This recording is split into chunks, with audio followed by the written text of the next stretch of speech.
การหายใจเทียมแม่นการเฮ็ดให้อากาศเข้าและออกจากปอดของคนเจ็บผู้ที่บ่หั้นใจ วิธีการวิธีเฮ็ดการหายใจเทียมมี4วิธีคือ 1. วิธีปากจุปาก ถ้าในปากของคนเจ็บมีน้ำหรือหากต้องทำความสะอาดปากนั้นก่อน เอาคนเจ็บนอนหงายเงื้อคอคนเจ็บไปทางหลังงะคางออกให้อ้าพอสมควรมือ2 นิ้วบีบดังคนเจ็บไว้เฮาเองหั่นใจเอาอากาศเข้าปอดแห้งๆแล้วสูบเอาอากาศออกจากปอดของคนเจ็บแห้งๆเฮ็ดอยู่ดังนี้ให้ได้14-16เทื่อต่อนาทีเฮ็ดอยู่ดังนี้จนคนเจ็บหายใจจึงเซา2. วิธีปากจุปากและดัง ส่วนหลายแม่นเฮ็ดกับเด็กน้อยเฮ็ดคือกันกับวิธีปากจุปาก มีแต่เวลาจะเป่าอากาศเข้าสู่ปอดคนเจ็บนั้นบ่ให้บีบดัง แต่ให้ปากของเฮาอ้ากวมเอาทั้งปากและดังของคนเจ็บ 3. วิธีปากจุดัง วิธีนี้ใช้เวลาเฮาสามารถงะคางกระต่ายของคนเจ็บออกได้เฮ็ดคือกันกับวิธีปากจุปาก แต่เฮาเอาปากจุใส่ดังของคนเจ็บเท่านั้น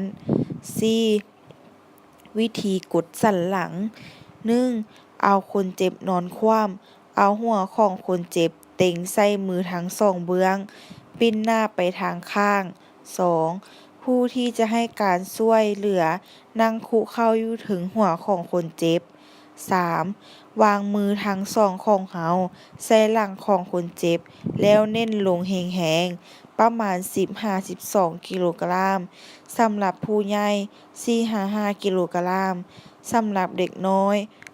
ค้มวางๆเพื่อเฮ็ดให้อากาศออกจากปอดของคนเจ็บ 4. จับแขนศอกของคนเจ็บทั้งสองเบื้องแล้วดึงงับเข้าใส่กันแรงๆแล้ววางลงแล้วงับเข้าวางลงเรื่อยๆเฮ็ดดังนี้ให้ได้12เทื่อต่อนาทีเฮ็ดให้อากาศเข้าปอดของคนเจ็บ การเป่าลมเข้าปาก จัดท่าคนเจ็บนอนหงายหัวต่ำแก้เสื้อผ้าให้หลมแข็งหน้าไปข้างใดข้างหนึ่งแล้วทำความสะอาดปากถ้ามีแค่วปลอมเศษอาหารให้เอาออกจับหน้าแง่นเล็กน้อยผู้พยาบาลขุเข้าลงข้างหัวคนเจ็บใช้มือข้างใดหนึ่งบีบดังคนเจ็บไว้เปิดปากคนเจ็บสูบลมหายใจเข้าแรงๆแนบปากลงกับปากคนเจ็บแล้วเป่าลมเข้าไปถอนปากแล้วปล่อยลมออกมาเฮ็ดดังนี้ต่อไปเป็นจังหวะสม่ำเสมอ12-16เทื่อต่อนาทีหรือจนกว่าคนเจ็บจะหายใจด้วยตนเอง